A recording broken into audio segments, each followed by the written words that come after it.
मी आता तुमची मीटिंग संपल्यानंतर विजयसिंह पंडितांच्याकडं दुपारचं जेवण घेणार आहे आणि तिथून मी कार्यक्रमाला मीटिंगला जाणार आहे।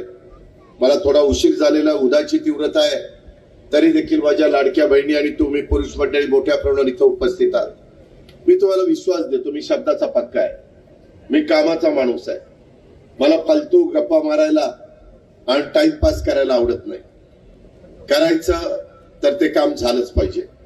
तुम्ही आता बघा, मी आपल्या बीडच्या करता विमानतळ करायचं काम हातामध्ये घेतलेलं आहे। मी बीड शहरातली रेल्वे ही मुंबईला कशी लवकरात लवकर जाईल त्याकरता काही अडचण आहे ती दूर करण्याचं काम हातामध्ये घेतलेलं आहे। मी बीडमध्ये इनोव्हेशन अँड इन्क्युबेशन सेंटर की ज्याच्यातनं नवीन प्रकारचं शिक्षण माझ्या इथल्या मुला मुलींना देता आलं पाहिजे।